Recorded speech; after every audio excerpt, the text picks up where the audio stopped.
Look, I already know what you're gonna say. A Batman update while you're wearing a Spider-Man shirt?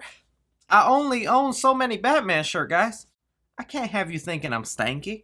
Hey guys, thanks so much for clicking on this video. My name is Chris. We got more updates on the Batman. This is Matt Reeves' The Batman that we're getting in 2021 recently with a new release date of October 1st, 2021. With Robert Pattinson playing our Bruce Wayne, good old Batman. Most of the details we're going to be discussing here today involve the Penguin played by Colin Farrell. We've got some leaked details about his persona throughout the Batman, as well as what his physical appearance is going to be looking like based off someone talking when they probably shouldn't have. So I need you guys to leave your back comments down below on what you think of all this stuff we're discussing here today, and drop a like down below in hopes that this thing does not get delayed any further than it already has. So as we all know with concerning the Batman, we have Colin Farrell, who's going to be playing the titular character of Oswald Cobblepot. The last time we got to see the Penguin on the big screen was played by the legend icon himself, Danny DeVito, who I might say did a fantastic job with the role and is by far my favorite interpretation of the Penguin so far. And admittedly, when Colin Farrell was cast as the Penguin, I kind of hesitated to it, so did a lot of fans, thinking this just does not feel like the traditional Penguin that we know and love. But Matt Reeves is determined not to disappoint fans and actually be pretty traditional, because now we know this Penguin is pretty much going to look like the Penguin that we know and love. And we know this because an actor by the name of Rob McClure, who's recently doing work on the Broadway version of Miss Doubtfire. Yeah, I have no idea why this exists either, especially when it looks like this.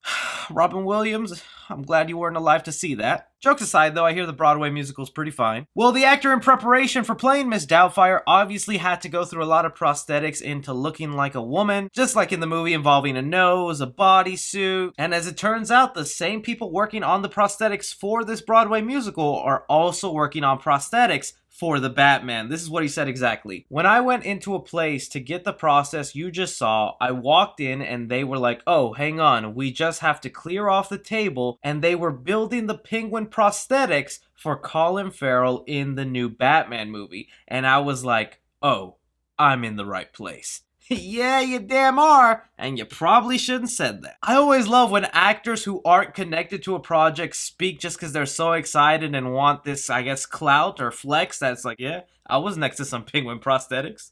Do you want to guess what part? I mean, it was the same way we found out Don Cheadle is playing the villain in Space Jam 2 because a co-worker of his working on a completely different project with Don Cheadle was like, oh yeah, I know that guy. He's going to be the villain in Space Jam 2.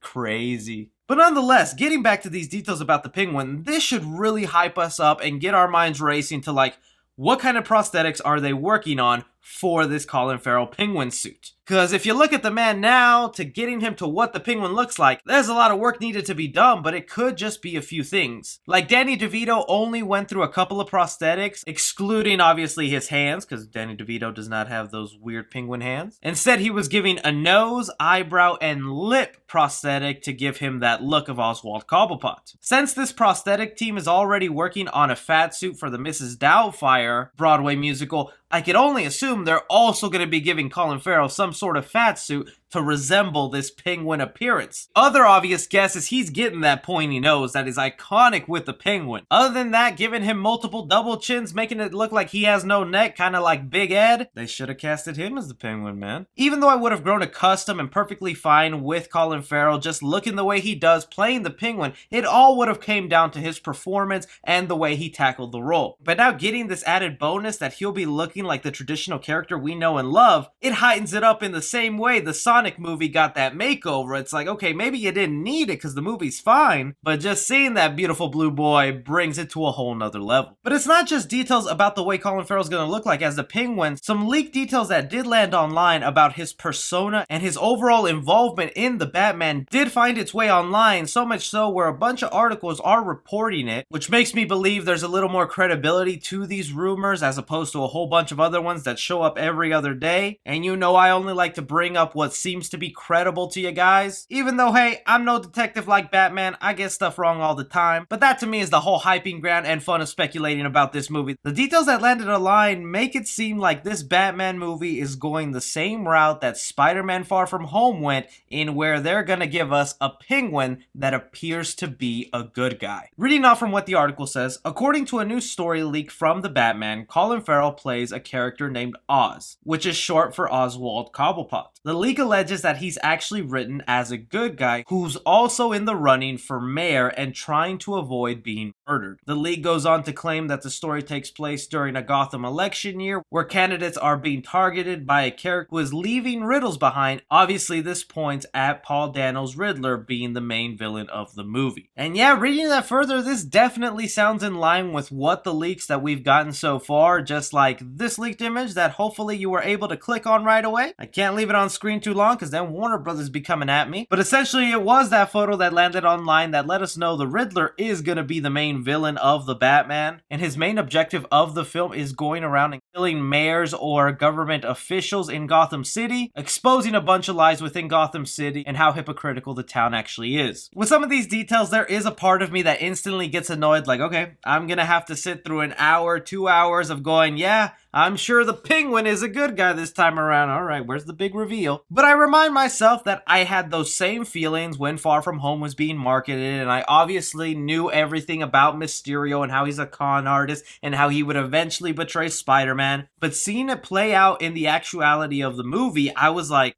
is the Mysterio a good guy this time? It kind of seems like he is. Jake Gyllenhaal's looking great. And even though in my gut I knew Mysterio would eventually turn on Spider-Man, it still worked for the context of the film, and I enjoyed it so much so that I believe Matt Reeves can pull off the same thing. Even more, just reminding me of that line that Ben Affleck said when he was still playing the great Batman about how many good guys are left in Gotham. 20 years in Gotham, Alfred. We've seen what promises are worth. How many good guys are left? How many stayed that way?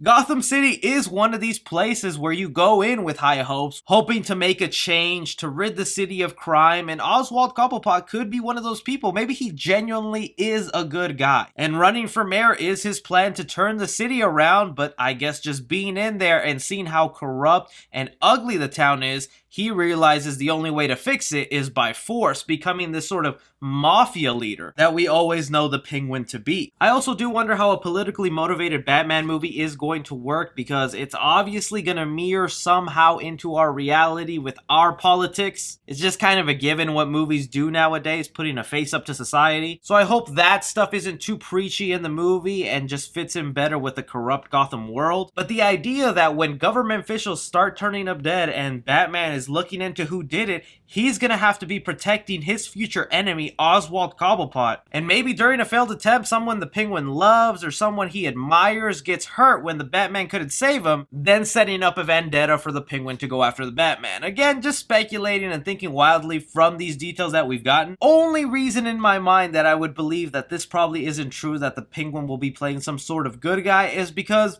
that's kind of the whole backstory behind Two-Face. And it's been rumored for the longest time that Two-Face will be showing up in this movie in a secret cameo or as a setup for a future film. And Two-Face's whole journey is going from that good Boy Scout turning into, well, what he becomes Two-Face. To see that origin story play out twice in this movie universe, I don't think would fly. So I have to believe the Penguin is probably evil from the start and is just parading as this good guy. Other than that, we got some looks of Robert Pattinson jogging around, so these are the most current photos that we have of him and what he might be looking like. And immediately when I show these photos, I get the dreaded comments of skinny Batman, weak Batman, we need to put some muscle on that Batman. And I just don't understand the complaints, because this is a person who is fit. Do people forget that Bruce Lee existed, or the whole point of what Batman does? Batman is never about the muscles on his body. The whole reason he traveled the world in his youth is because he was learning a dozen forms of martial arts,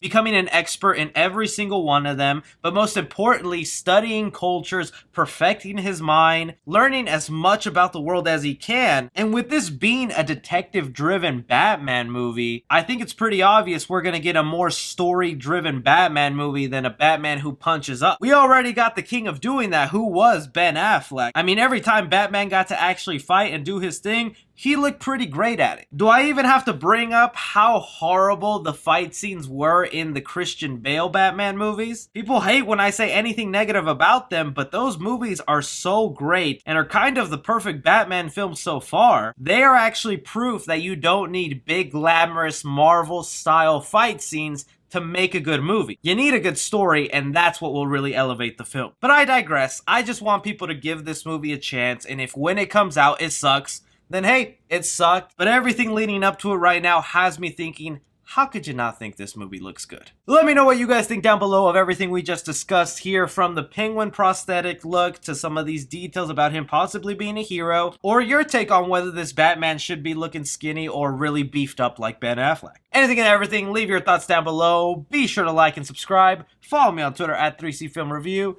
As always, I'm Chris. Take care.